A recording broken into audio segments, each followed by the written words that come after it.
दिल्ली पर पूरी तरह क्रांतिकारियों का अधिकार था। सम्राट बहादुर शाह जफर, बेगम जीनत महल, सेनापति बख्त खां और कुछ अन्य नेताओं की सलाह से शासन का काम चल रहा था।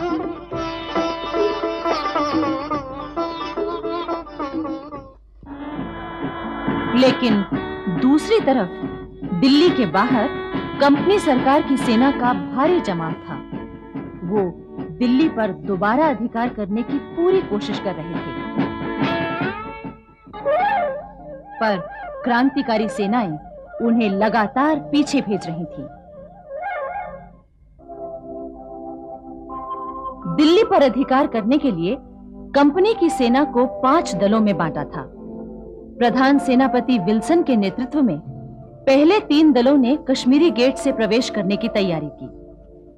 चौथा दल लेकर मेजर रीड काबुली दरवाजे पर पहुंचा और सब्जी मंडी की तरफ से बढ़ने की योजना बनाई। आखिर 14 सितंबर 1857 को सूर्योदय होते ही जनरल निकलसन कश्मीरी गेट के पास दीवार की ओर बढ़ा। तभी इधर से क्रांतिकारियों ने गोले बरसाने शुरू कर दिए। दीवार के नीचे अंग्रेजों की सेना भारी संख्या में मारी गई, लेकिन जनरल निकलसन ने इसकी परवाह नहीं की। एक जगह दीवार कुछ टूट चुकी थी। निकलसन ने वहां पर सीढ़ी लगवा दी। वो दीवार कूदकर शहर के अंदर जाना चाहता था। आखिर निकलसन गोलों और गोलियों की बौछार की परवाह न करता हुआ दीवार पर चढ़ गया और शहर के भीतर जा पहुंचा। उसके बाद तो भारी संख्या में अंग्रेज सैनिक अंदर पहुंच गए। कश्मीरी गेट पर घमासान लड़ाई शुरू हो गई। आखिर अंग्रेज सैनिकों ने कश्मीरी गेट का एक हिस्सा उड़ा दिया।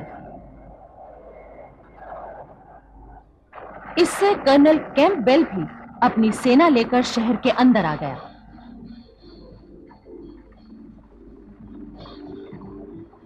सब्जी मंडी के पास क्रांतिकारी सेना ने मेजर रीड की सेना का मुकाबला किया। वहां भी घमासान लड़ाई हुई। कर्नल कैंपबेल की सेना जामा मस्जिद की ओर बढ़ी। मस्जिद में उस समय कई हजार मुसलमान जमा थे। उन्हें पता चल गया कि अंग्रेज मस्जिद उड़ाना चाहते हैं। वो सब अपनी तलवारें लिए मुकाबले के लिए निकल पड़े। अंग्रेजों ने उन पर गोलियां चलाईं। काफी लोग मारे गए, पर इससे उनका हौसला नहीं टूटा। इतिहासकार लिखते हैं कि मुसलमानों ने जिस फुर्ती से आक्रमण किया, उससे कंपनी के बंदूकधारी सिपाही घबरा गए। उन्हें दोबारा बंदूकें भरने का मौका ही नहीं मिला। कर्नल कैंपबेल भी घायल हो गया। दिल्ली में हुए 14 सितंबर के संग्राम के बारे में अंग्रेज लेखक मानते हैं कि सन 57 की क्रांति का ये सबसे भयंकर संग्राम था।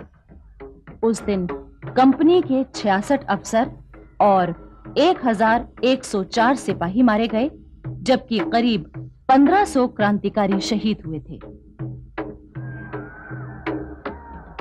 15 से 24 सितंबर तक दिल्ली की चप्पा चप्पा भूमि पर क्रांतिकारियों ने अंग्रेजों से संघर्ष किया। इसके बाद दिल्ली का 3/4 शहर अंग्रेजों के कब्जे में आ गया। जगह जगह इमारतों पर फिर से ब्रिटिश झंडा लहराने लगा। उधर 19 सितंबर की रात सेनापति बख्त खां सम्राट बहादुर शाह जफर से मिला। उसने बादशाह की हिम्मत बंधाई और कहा, दिल्ली हाथ से निकल जाने पर भी अभी हमारा कुछ नहीं बिगड़ा है। तमाम मुल्क में आग लगी हुई है। आप अंग्रेजों से हार मत मानिए। आप मेरे साथ दिल्ली से निकल चलिए। आखिरी जीत हमारी होगी। ठीक है बहादुर, तुम कल सवेरे हमें मिलो। उधर बख्त खां गया और इधर इलाही बख्श बादशाह के पास आया। इलाही बख्श बादशाह का समधी था, परंतु धन के लोभ में अंग्रेजों से मिलकर बादशाह को दिल्ली से बाहर जाने से रोक रहा था। हुजूर, अब बगावत के कामयाब होने की कोई सूरत नजर नहीं आती। बख्त खां के साथ जाने में आपको सिवाय तकलीफों के कुछ हाथ नहीं आएगा। मेरी मानिए, आप यहीं रह जाइए। मैं वायदा करता हूं कि अंग्रेजों से मिलकर सब बातें साफ कर दूंगा। आप पर कोई आंच नहीं आने दूंगा। अगले दिन सवेरे सम्राट बहादुर शाह हुमायूं के मकबरे में गए। बख्त खां को वहीं मिलने के लिए बुलाया गया। मकबरे के पूर्वी दरवाजे की तरफ यमुना नदी के किनारे बख्त खां की फौज पड़ी हुई थी। पूर्वी दरवाजे से ही बख्त खां बहादुर शाह से मिलने के लिए आया। बख्त खां, दिल्ली से निकलकर क्या हम महफूज रह सकेंगे? हुजूर, आपका इकबाल बुलंद है। दिल्ली को तो छोड़िए, मुल्क के तमाम इलाकों में आपके लिए इज्जत है और वहां आप महफूज रहेंगे। लेकिन इलाही बख्श तो... आप उसकी बातों में मत आइए हुजूर। वो फिरंगियों से मिला हुआ है। मैंने अपनी फौज तैयार कर ली है। आप फौरन निकल चलिए। कोई आपका बाल बांका नहीं कर सकता। बख्त खां, मुझे तुम पर पूरा यकीन है। ठीक है, मैं थोड़ी देर में तुम्हारे साथ चलूंगा। बख्त खां के जाते ही इलाही बख्श फिर पहुंच गया। सारे मुल्क में फिरंगियों ने मार काट मचा रखी है।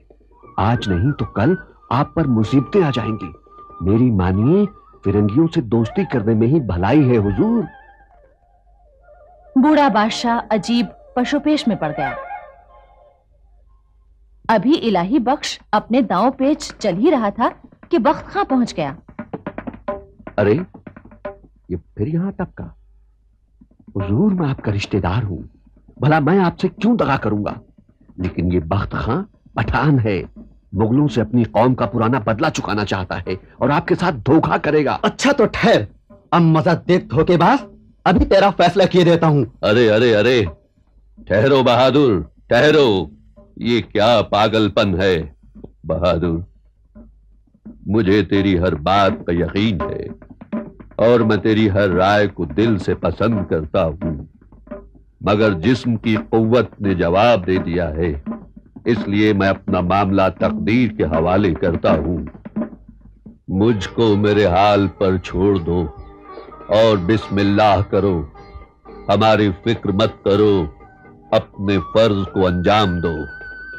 बादशाह की बातें सुनकर बख्त खां का दिल टूट गया। वो गर्दन नीची करके पूर्वी दरवाजे से बाहर निकल आया। फिर तो इलाही बख्श को मौका मिल गया। वो फौरन कैप्टन हडसन के पास पहुंचा। साहब, देर मत कीजिए, यही मौका है। बख्त खां को बादशाह ने नाराज करके भेज दिया है।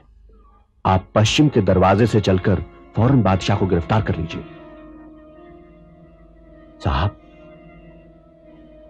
फिर इलाही बख्श लपक कर बादशाह के पास पहुंच गया। पीछे पीछे हडसन बहादुर शाह को गिरफ्तार करने पहुंचा। वो उसे देखकर हैरान रह गए। बादशाह ने अब इलाही बख्श की सारी चाल समझ ली थी। उन्होंने नफरत से उसकी ओर देखकर कहा, इलाही बख्श, क्या तुमने इसीलिए मुझे बख्त खां के साथ जाने से रोका? कैप्टन हडसन ने सम्राट बहादुर शाह जफर, बेगम जीनत महल और शहजादे जमां बख्त को गिरफ्तार कर लिया और उन्हें लाकर लाल किले में कैद कर दिया। इसके बाद फौरन ही कंपनी के बड़े अफसरों की मीटिंग हुई।